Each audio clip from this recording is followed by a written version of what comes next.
There comes a point in life where your constant availability becomes your greatest weakness. You reply to every message. You pick up every call. You say yes even when you're tired, even when your soul is screaming no. You show up for everyone, at every hour, with every ounce of your energy until there's nothing left for yourself. Carl Jung, the Swiss psychiatrist who explored the depths of the unconscious, once said, "People will do anything, no matter how absurd, to avoid facing their own soul, and perhaps, in being overly available, you've avoided facing your own." Let's begin at the root. Why do we do this? Why do we make ourselves so available, to friends, to family, to work, to strangers online? On the surface, it seems generous, noble, even. But underneath, it's often fear. Fear of being forgotten, fear of being unloved, fear of being left out, fear of being seen as selfish. We wear availability like a mask. We think it makes us kind, but Jung knew, the most terrifying thing is to accept oneself completely. To step back from the world, to become unavailable, feels dangerous to the ego. Because then, you're left with you, your feelings, your shadows, the parts of yourself you've been avoiding by staying endlessly distracted. But something begins to shift when you stop being so easy to reach. At first, people might complain. You didn't text back. You didn't answer. You didn't show up. They'll say you've changed. And they're right, because finally, you've drawn a line between you and the world, a boundary, a sacred edge, Jung said. Until you make the unconscious conscious, it will direct your life and you will call it fate. Being constantly available is often unconscious. It's a habit rooted in a deeper need to feel worthy, to be seen, to belong.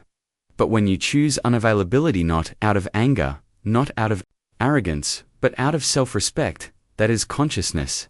That is individuation. That is the beginning of the real you. Something mystical happens when you start withholding your time and attention. People treat you differently. They listen when you speak. They respect your time more. They think before reaching out. Why? Because scarcity creates value. This isn't about playing games. This is psychology, energy, nature. When you give yourself away freely, people begin to assume you'll always be there. You become wallpaper. Background noise. Familiar, yes, but invisible. Taken for granted, Jung understood this deeply. He observed that the persona, the social mask we wear often, overextends. It smiles when we're sad. It says yes when our authentic self screams no. But the more we live from the persona, the more we betray the self. And so, life begins to feel empty. Here's what most people don't realize. When you stop being available to everyone, you become deeply available to yourself. You stop scattering your energy. You stop leaking time. You reclaim your mornings, your silence, your space, and in that silence, your true voice emerges. Maybe, for the first time, you hear what your inner self has been trying to say all along. You don't have to be everything for everyone. You only have to be true to me. This is what Jung called individuation, the process of becoming whole, not perfect, not popular, but whole. It means becoming someone who lives from the inside out, someone who no longer trades their presence for approval, of course. This path is not easy the moment you set boundaries. The world pushes back. The people who benefited from your availability will try to guilt you. You've changed. You're distant. You think you're better than us. But as Jung reminds us, shame is a fleeting emotion, and guilt is often used to control those who dare to grow, so don't fall for it. You are allowed to evolve. You are allowed to need space. You are allowed to protect your energy, like gold, because it is gold, and those who truly love you will understand, or they'll learn. When you stop being available all the time, everything changes. Not just how people treat you, but how you see the world.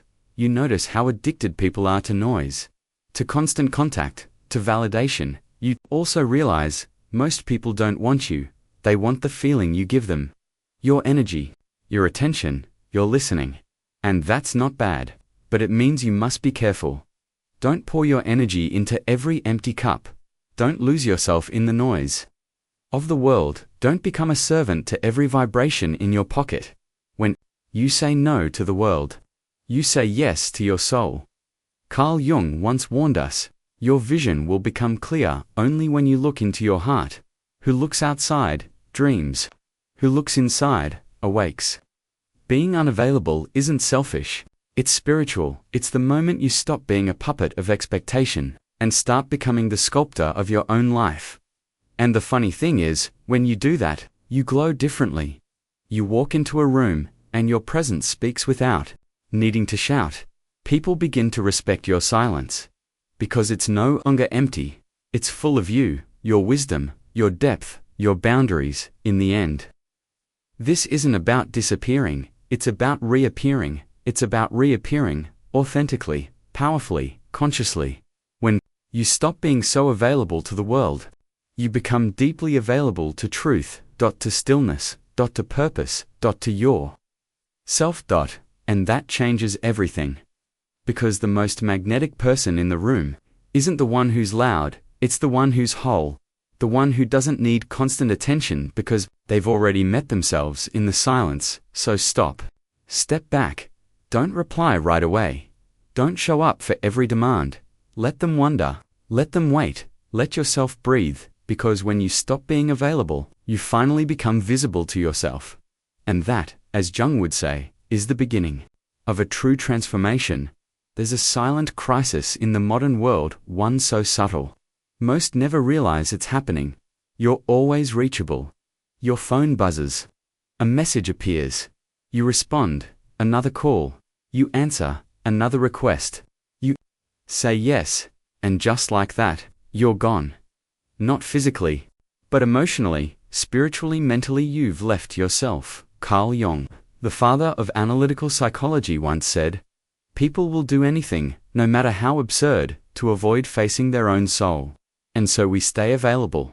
Constantly. To texts, to emails, to social events we didn't want to attend, to people we don't even like, to obligations we didn't create. Why? Because it's easier to be available to the world than it is to be available to yourself. We live in a time where being busy is worn like a badge. Where the one who replies the fastest is the most loyal. Where availability is mistaken for kindness. But is it really kindness or fear in disguise? The fear of missing out. The fear of being forgotten. The fear of being left behind. Or worse, being seen as selfish. But in trying so hard to be there for others, we begin to disappear from ourselves. This is not generosity. This is self-abandonment. Spoke often of the persona, the social mask. We all wear the persona. Smiles when we're breaking inside. It agrees when we're dying to say no. It nods, replies, accepts, bends, and stretches, not because it wants to but because it has to in order to survive in a world that demands performance over presence. And so, we perform availability, we play the part, we become everyone's emergency contact, emotional outlet, assistant, therapist, and fixer. But when the night falls, when the phone stops ringing, we sit in a room with ourselves and there is nothing left, no energy, no peace, only silence. And an emptiness that feels like grief. That grief is the cost of constant availability.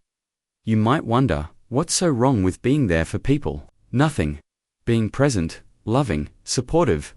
These are beautiful qualities. But when your presence becomes expected, demanded, or exploited, when you're never allowed to rest, retreat, or simply be, then what you're giving isn't love. It's self-sacrifice, and no one applauds a martyr forever. Eventually, they ask for more. Jung understood this too, he said.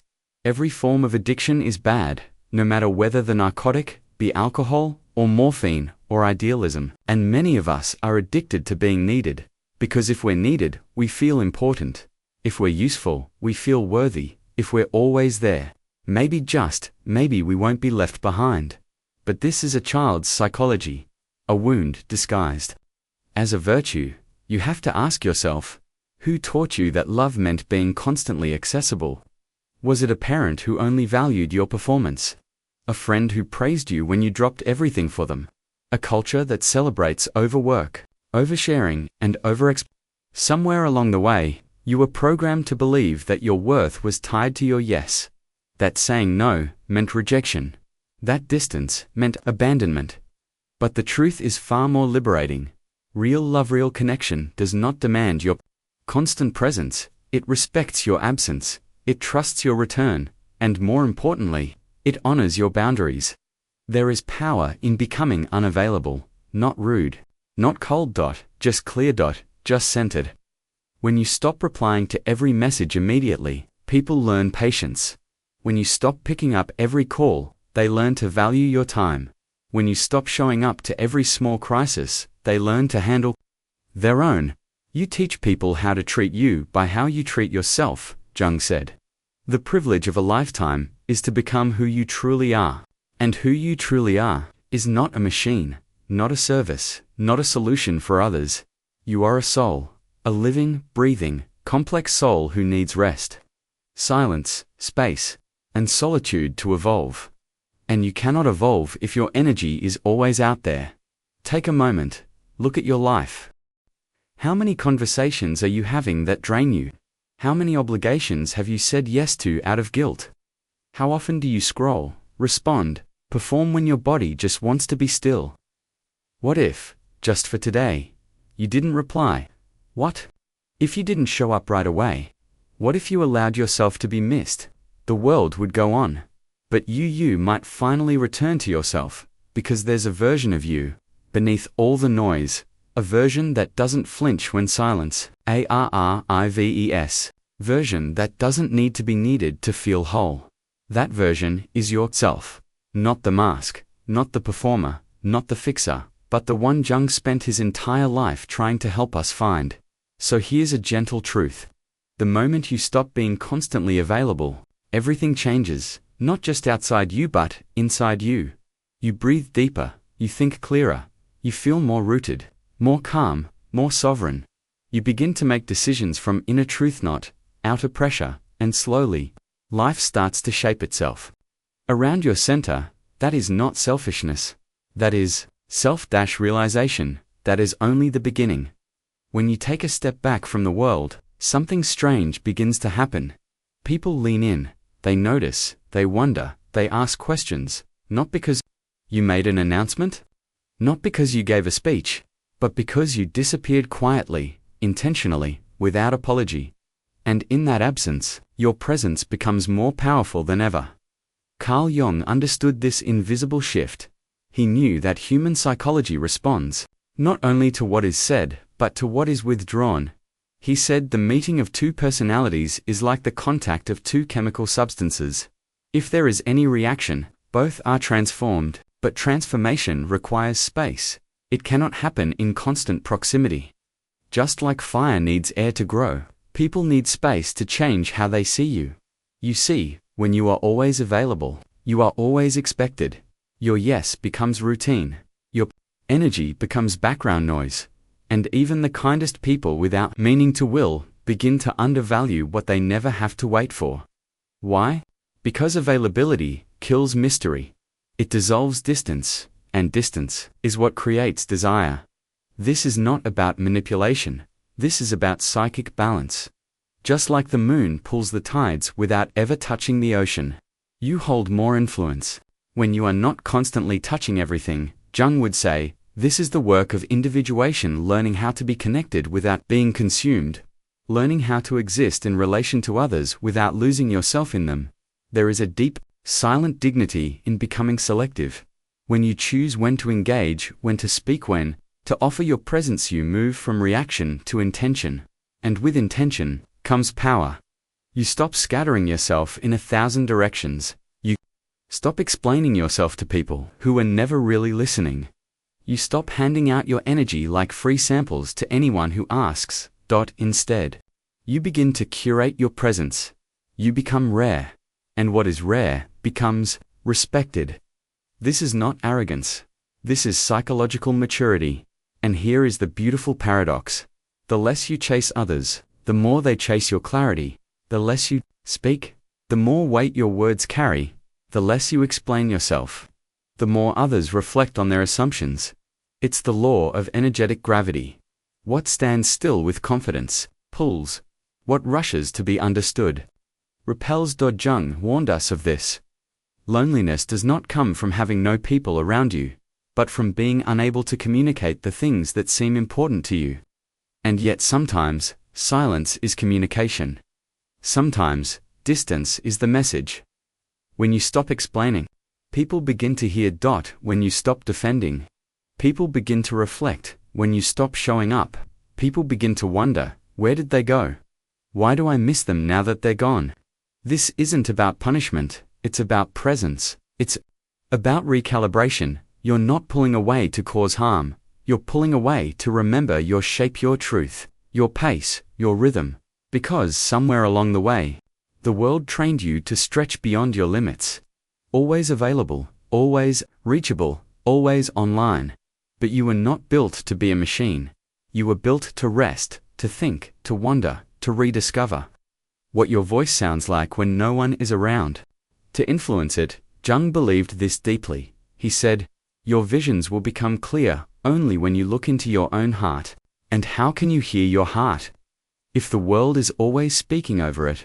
Here's something most people never realize. If you never disappear, they'll never miss you. If you're always talking, they'll never wonder what you're thinking. If you're always available, they'll never value the sacred gift of your attention. So let yourself be missed. Let them wonder. Let them feel your absence, because your absence, when born from self-respect, does not push people away, it draws the right ones closer. Those who value your presence will notice. Those who only used your presence will complain. And now, you'll finally know the difference. Something else happens too. When you begin to withhold your energy, you start to see people more clearly. You notice who only reaches out when they need something, who disappears when you stop chasing them, who respects your boundaries and who resents them. You start to see who is connected to your energy, and who was connected to you. That's the gift of distance, not just to others, but to yourself. You stop living in a fog of obligation, you begin to breathe the clean air of clarity. And from that clarity, you rebuild. Jung's path was not about becoming louder, it was about becoming truer. He believed the unconscious speaks in symbols, dreams, silence, not through noise, not through reaction. When you step back, your unconscious begins to speak, and maybe for the first time you start to hear your own intuition, not the voice trained to please, but the voice trained to protect. To preserve. To grow. Because here's the truth. When you stop being so available to the world, you become deeply available to your destiny. The world no longer pulls you in every direction. You begin to choose. To create. To build. From stillness, not stress. From vision, not reaction. So the next time you feel the urge to reply, immediately. Don't. The next time you feel guilty for needing space, pause. And the next time someone says, you've changed, smile. Because yes, you have changed. You've remembered your value, and sometimes that begins with a simple, powerful shift, becoming just a little less available, and everything starts to change. When you were always available, they didn't notice you. You showed up. You helped. You listened. You stayed longer than you should have. You gave your time freely. You gave your energy without question. And what happened? Nothing. No thank you. No real attention. Just expectation. Carl Jung would say, this wasn't love. It wasn't connection. It was a pattern one, rooted in your unconscious need to be seen, accepted, and valued. And like all unconscious behaviors, it was invisible. Until you broke the pattern, you stopped replying so fast. You stopped picking up every time you didn't explain yourself, and suddenly people noticed. The silence that once felt dangerous became your greatest source of power. There is something mysterious, almost primal, about what happens when you become less available. Those who once ignored you begin to reach out. Those who assumed you'd always say yes now tread more carefully. Those who called you too emotional now ask how you've become so calm. They don't realize it yet, but they're witnessing the death of your old identity. The identity that was built on pleasing, on being needed, on being everywhere for everyone. And Jung knew exactly what this transformation was. He called it individuation, the process of becoming your full, authentic self. Not the self shaped by guilt, not the self molded by expectations, but the self that emerges when you pull your energy inward and allow silence to do its work. You see, there's a deep psychological truth that most people never talk about. When you are constantly available, people don't see you. They see their own needs, and you become the means to an end. But when you step away, when you stop offering, stop rescuing, stop over-explaining, people are forced to confront the space you once filled. They don't just miss your presence, they miss the feeling they had around you. They miss the peace, the understanding, the attention. And in that gap, a realization dawns. You were never just a background presence. You were a source, a mirror, a quiet strength. One they didn't fully see until you were no longer there to give it. Jung warned us about this blindness, he said. Everything that irritates us about others can lead us to an understanding of ourselves. But sometimes it works in reverse too. Everything that goes unnoticed in us reveals how little others are paying attention. Respect is not built by how much you give. It is built by how much you value what you withhold. Your energy is a currency. Every time you overgive it, you inflate the supply. You make it cheap, but the moment you stop, the moment you become intentional, your value skyrockets. Not because you became arrogant, but because you finally became aware. You saw the invisible contracts you had signed, the silent agreements that said, if I'm always there, they'll love me. If I do more, they'll choose me. If I say yes, they'll respect me. And you realized, none of that was true. Real respect begins when you stop chasing it, because respect isn't earned by being available, it's earned by being unapologetically in alignment with your own truth. When you say no, even when it's awkward, when you choose rest, even if it disappoints someone, when you walk away from people who only call you when they're in trouble, that's when you reclaim your worth. And yes, people will react. They'll ask if you're okay. They'll say you've become distant. Some may accuse you of being cold. But what they're really saying is this: you've stopped being who I want you to be. Now I have to deal with who you actually are. And that's a good thing. Because for the first time, you're no longer living for other people's comfort. You're living for your own alignment. Carl Jung spoke often about the shadow, the parts of ourselves we suppress to be accepted. Many of us suppress our assertiveness, our anger, our desire to rest, our need for solitude, our deep hunger to be lewd, seen without having to perform, so we become helpful, we become cheerful, we become constantly present. But the shadow waits, and one day, it rises, not to destroy, but to reclaim. Reclaim your time, reclaim your boundaries, reclaim your truth. When you stop being available, your shadow begins to integrate. You stop being just the nice one. You become whole, and people don't know what to do with someone who is whole. So they stop underestimating you. They stop walking over you. They start listening. That's the irony. You didn't raise your voice. You didn't argue. You didn't beg. You just changed your availability. And suddenly, your presence carried weight, because real power doesn't demand attention. It commands it silently, calmly, with boundaries that say, I'm not here to be used. I'm here to live in alignment with my soul. And people can feel that, even if they can't explain it in the end. This chapter is not about punishing others, it's about liberating yourself. When you stop being available, everything shifts, time stretches, peace returns. You hear your own thoughts. You rest without guilt. You choose your circle more carefully. And most of all, you remember who you were before the world taught you to betray yourself, just to be liked. Carl Jung said it best. The privilege of a lifetime is to become who you truly are, not who others want you to be, not who you trained yourself to become, but who you already were. Before, the world demanded your constant attention, so now you reclaim it. You stop showing up for everyone, and you start showing up for the one person who truly matters, yourself. There is a kind of quiet revolution that begins when you stop answering every call, when you stop stretching yourself to meet every need, when you stop offering your soul as an open door for people to come and go as they please. You begin to taste freedom. Not the loud kind that screams rebellion, but the quiet kind, the sacred kind, the freedom that comes from wholeness. Carl Jung spent his life studying this process. He called it individuation, the path of integrating the fragmented self, the persona, the shadow, the inner child, and the unconscious into a single, aligned being. And one of the first signs that you're on this path, you stop being constantly available. It doesn't happen all at once. It begins with a pause, a missed message, a delayed response, a weekend where you leave your phone off and let the world move without you. And what you find is shocking.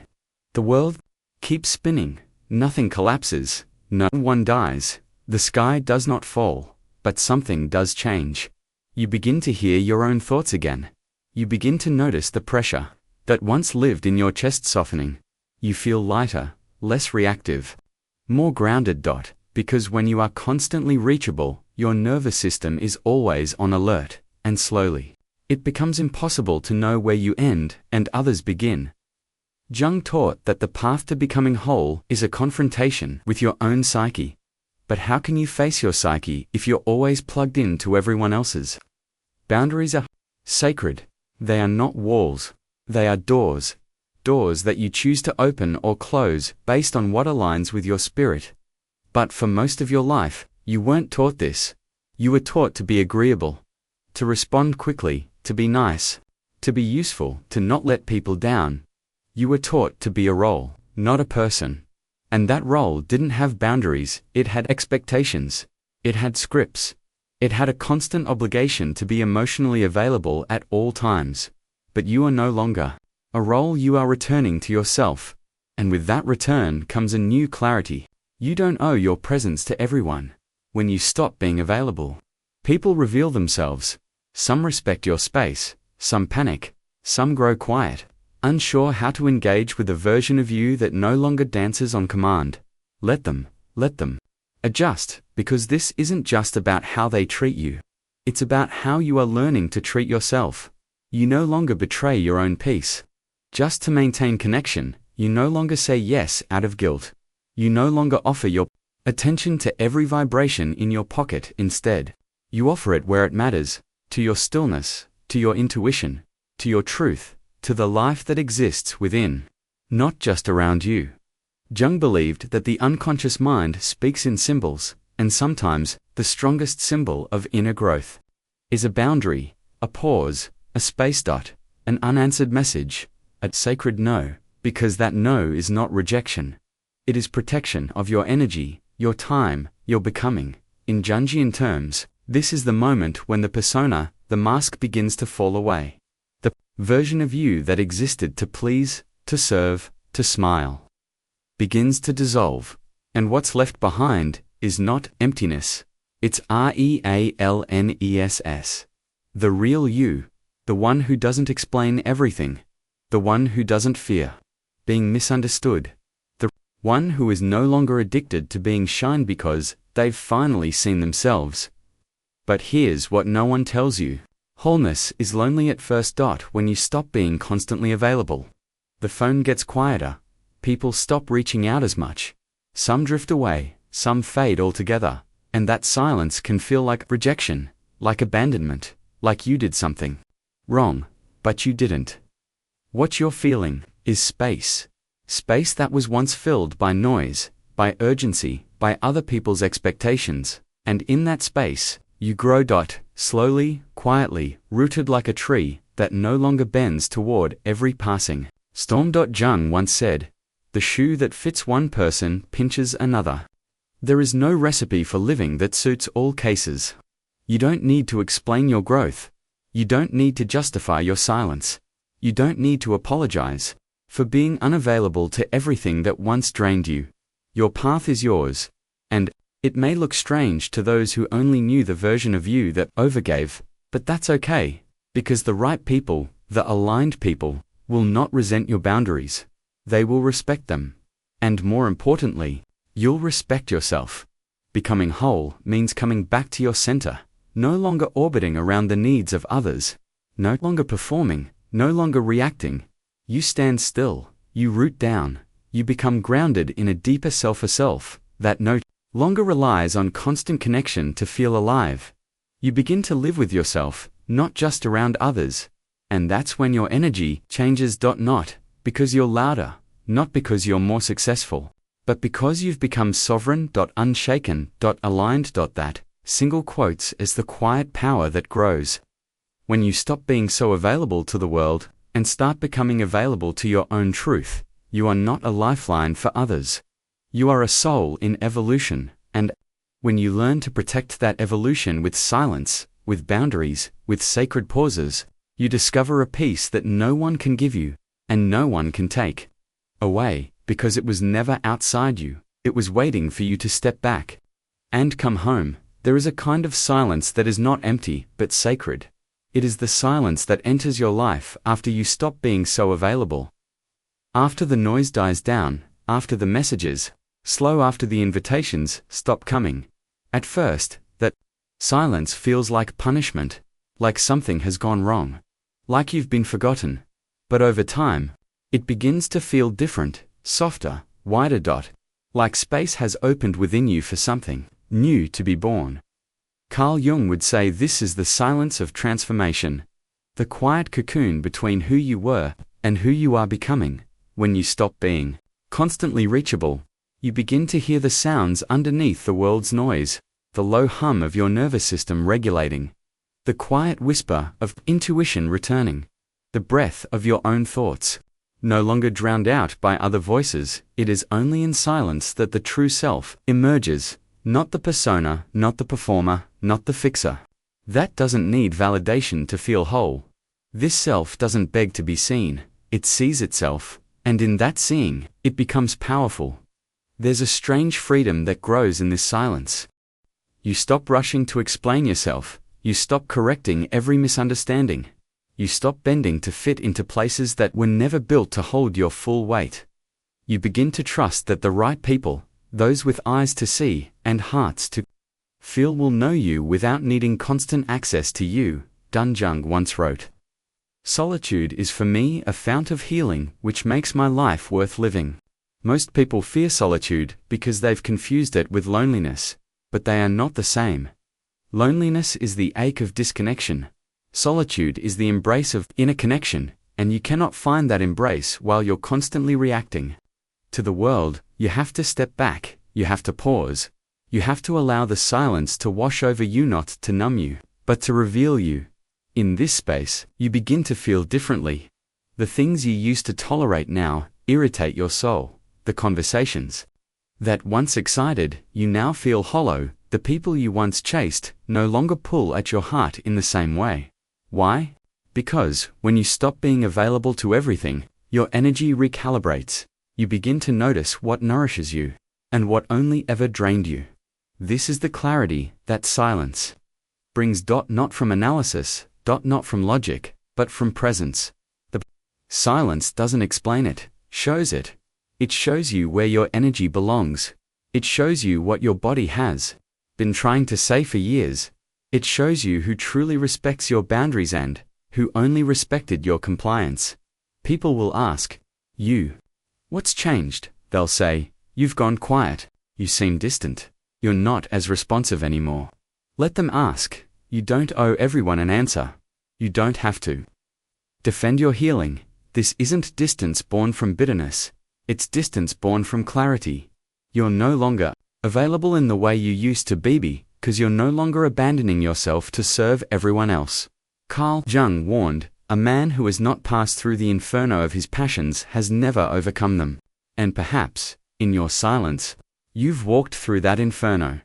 The fire of guilt, the heat of old attachments, the burn of no longer being who people expect you to be.